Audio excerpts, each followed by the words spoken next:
Hello and welcome back to CryptoCast. I'm your host James Burney, and today we're discussing tokenization of real-world assets and what it actually takes to make it work across borders, jurisdictions, and communities. Today's guest has spent over 2 decades at the intersection of international development, sustainable finance, and emerging technology. Working with bilateral and multilateral agencies, he saw firsthand how broken government structures excluded the very communities they were designed to serve in public health, energy, agriculture, and beyond. He's now a co-founder of Kula, where he leads governance and eco-sign design, building what they call Web 2.5 investment structures, which are hybrid models that bridge institutional compliance with community-led participation across Africa and Asia. I'm delighted to welcome Chris Turner to CryptoCast. Hi Chris, how are things going? It's great, thanks for having me today, James. So just kind of scene setting for those who are new to Kula, can you give a background of kind of what Kula is and what it's trying to do? Yeah, sure. So we started about 4 years ago. We're a decentralized impact investment company. We're looking to invest into real world assets in any location around the world, but we use smart contracts then to lock equity for stakeholders, so they get to participate in the direction of the asset that's affecting their lives, and then also give them a governance voice through smart contracts in the overall process and share the upside of the value that creates. And just sort of just take a step back for a second, because it would be good to sort of explore kind of more about how that works in practice. But what caused you to want to go down this model effectively? Because you get sort of funds effectively in the traditional world to invest in things. Why Kula? You really in the introduction to me kind of explained it in some ways. I worked for a good many years in international development and watched significant amount of capital honestly kind of get misappropriated over that time. And it culminated eventually in over a $2 billion project that I was part of an assessment team on. And fundamentally, when we went to do the assessment on where that money had been spent, we found that only $300,000 had actually been deployed to the grassroots, the actual interventions that it was designed to do. And I kind of walked away from that thinking there's got to be a better way of doing this. So I moved into infrastructural development in Southeast Asia and found the same. A $5 million investment into a project in northern Vietnam, and the same donor actually building an infrastructural project right the way through the middle of that project and invalidating that financing. And I just kind of walked away from that with my head scratching my head, thinking how on earth do we address that? It was around 2017, and I've always been really interested in crypto. I was always curious by it, but wandered into a blockchain conference in Bangkok and heard a gentleman talking from Maersk Shipping about provenance and just the evolution of smart contracts, and realized, okay, that's a technology that can be utilized in these processes, whereby which, the big buzz in international development is it's all about participation and giving people a voice and the ability to direct the projects that affect their lives. And yet in practice, that's, people get displaced, people get the wrong end of the stick in that deal. And so I thought, there's got to be a way that we can actually use that and apply that. And that kind of became the very first kind of idea and concept of Kula. I met my co-founders, and then over about a year of exploring ways that we could structure that in decentralized governance, and we went ahead and we launched Kula. And then, we thought, let's just build it, it'll be great, and then we'll raise some money and maybe deploy some capital. But we realized pretty quick, in order to raise money, we needed to actually have proof of concept. So we made an investment into a small project in Southern Africa, and from there, the rest kind of took off over the next couple of years. Because I think one of the great issues I think is case is this: do you think it's that blockchain and crypto has enabled you to launch Krula, and therefore it's the technology which has led you to be able to be more transparent? Or do you think it's more sort of an excuse and a kind of the way in which they see the world leads to greater transparency? So do you think it's kind of more a mindset change, or do you think it's technology change which you represent then in terms of moving it to make sure the money actually meets the places it needs to go to? So that's a really great question. That's a really great question. I've never been asked that before. I think I think initially we started from the premise like let's use the technology to try and move the needle, and I think to a degree it did. I think our first investment we used a very basic. I mean, we've evolved the smart contracts and the process that we've moved to, but our very first kind of proof of concept of will the community participate was really surprising in that they did, and they voted for pay parity between men and women, and then all eyes are on that, so the developer kind of had no choice, and it became one of the first assets in the South African region to get to pay parity. Also, just in pay increase, they were still getting a fairly good wage for the economic context which they were in, but they wanted $1 a day pay rise. And again, the company was, because of the transparency that was created around those decision making processes, the business gave that to the employees, and that raised productivity and had an immediate impact. And so I think the technology really did drive the transparency. And yet, on the other side of that equation, while we present that and it sounds really good, not everybody wants transparency, so they kind of walk away from the idea that that could be something they could utilize, because not everyone wants to have that level of openness or even vulnerability to what they're doing. So I think the we're not trying to.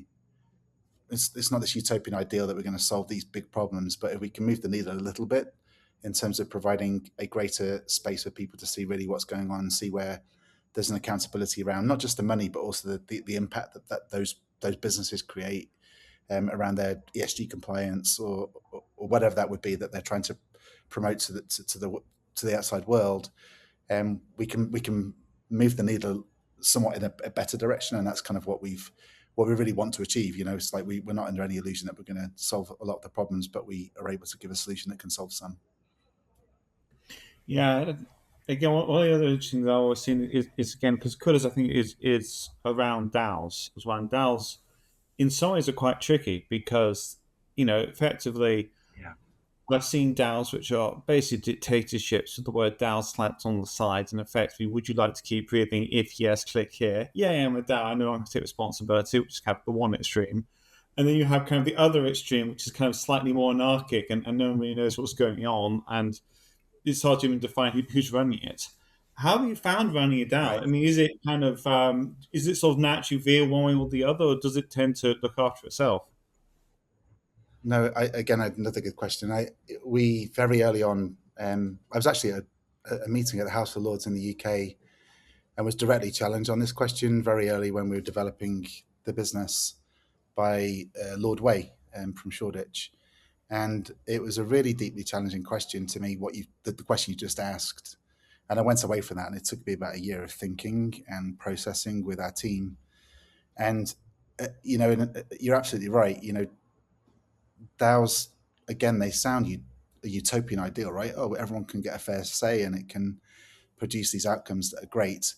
But that's not necessarily true. And I did a lot of research then on DAOs, and from the very first, the DAO in 2015 and various different iterations of DAOs that were available to research, and found often many had constitutions that were like six lines deep. There was not thoughtfulness around how they were thinking about the governance, and that really led us back to this idea of Web 2.5, because at the end of the day, we're working in real world situations with real world assets that actually have real world legal structures behind them.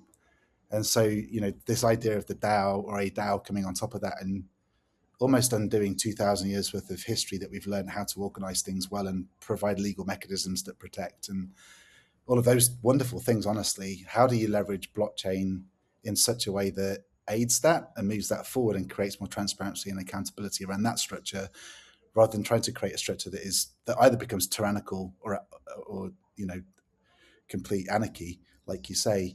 So what we did, we built a triangulated system actually modeled on constitutional governance out of the US and the Magna Carta, and just centuries of history that we followed, and built a triangulated governance structure. So the transparency of decision making is there, stakeholder participation is fully there, everyone can see what's going on, but there's checks and balances between kind of the executive team that are developing a project, the stakeholder community that are in the project, and then an external body that arbitrates when there's difference and difficulties that may emerge in that system.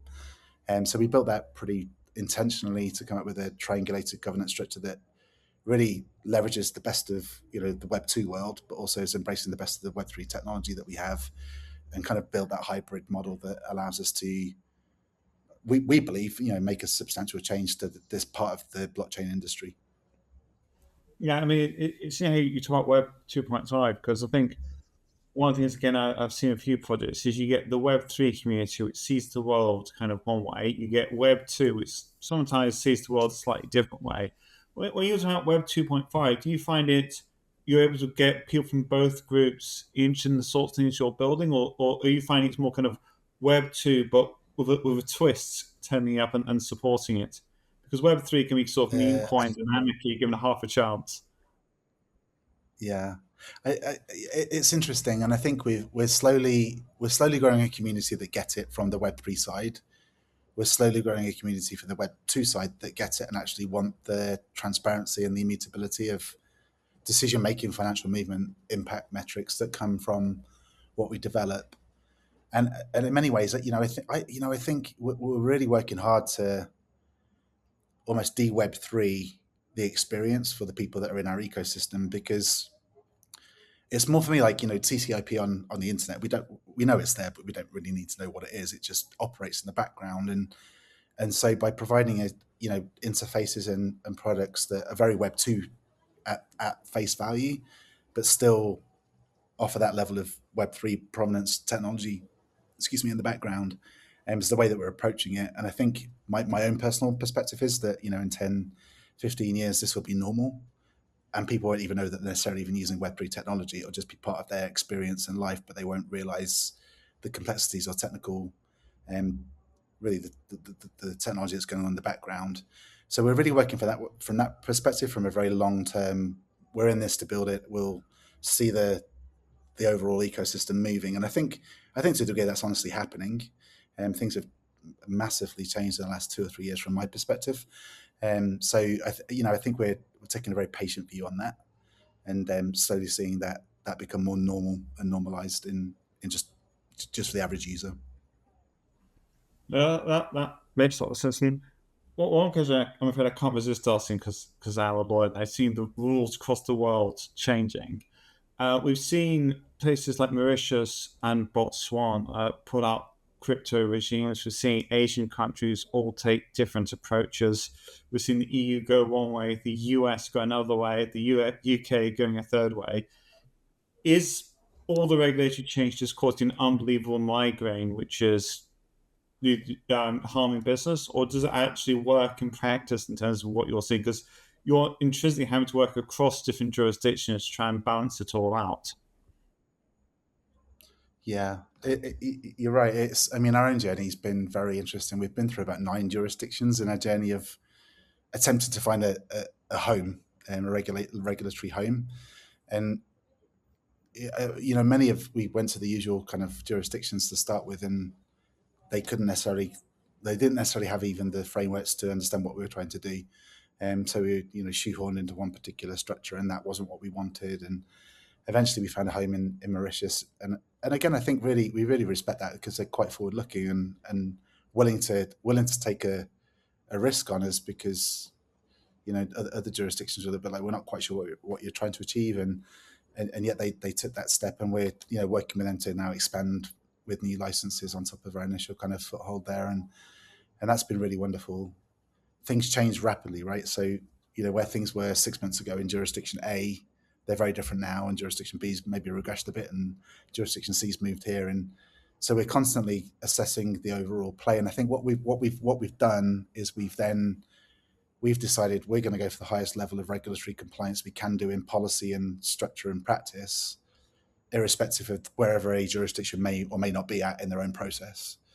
And then, if we ever find ourselves held to account at a particular place, we've got everything ready to be able to address that. And we've had that happen a couple of times, and it's been very, very positive.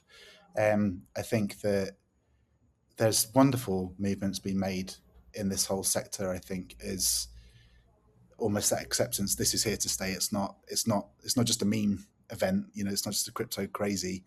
And even as that's almost thankfully burnt itself out to a degree, yes, it's still there, but there's a lot more applications and real use cases for this, what I think is a wonderful technology, and that's been taken a lot more seriously now across the board. And I think we're able to then answer the questions because we've tried really hard to stay at that level of compliance and being able to provide what's required at that highest level.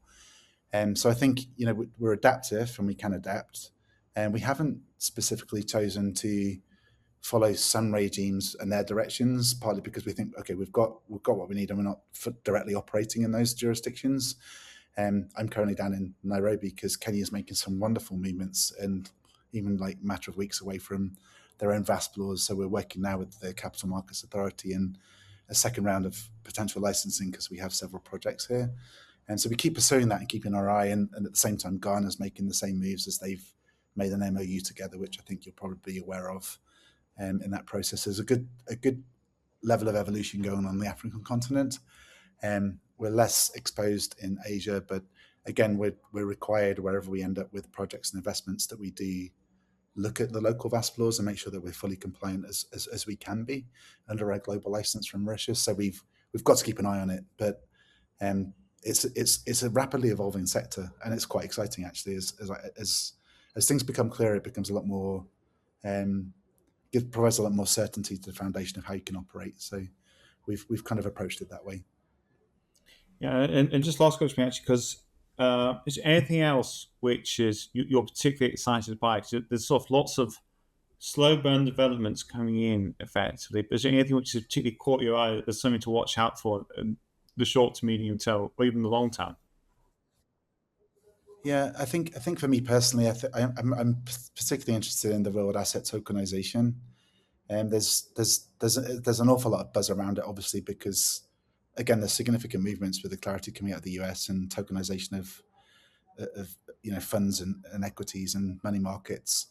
But I think also I'm a little bit nervous in the real world asset tokenization space where that word tokenization is thrown around as this singular category. And I just recently wrote an academic paper on this of building out a better taxonomy so we can actually understand what types of tokenization there are and what types of tokenization are appropriate for what particular asset.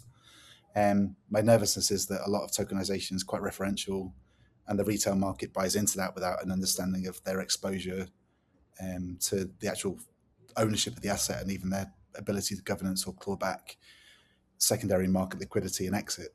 And so I'm actually really interested in that space at the moment, and we're working with our regulatory bodies in terms of how do we explore integrating a more concrete level of understanding where the asset moves with the title of the asset itself and the tokenization of that all kind of together.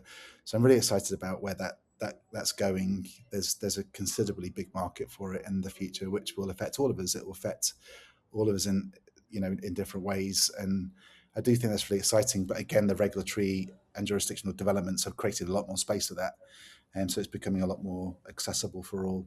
So I think that's really where I see a big trend going, and I think given where we sit and what we do as a business, working with commodities and tokenization of commodities gives us a really strong platform and for future revenue development and growth as a business. So we're quite excited about that. That brilliant, Chris. I'm afraid that's all we've got time for. Thank you very much for coming on. Thank you. You're welcome. Thanks so much for your time.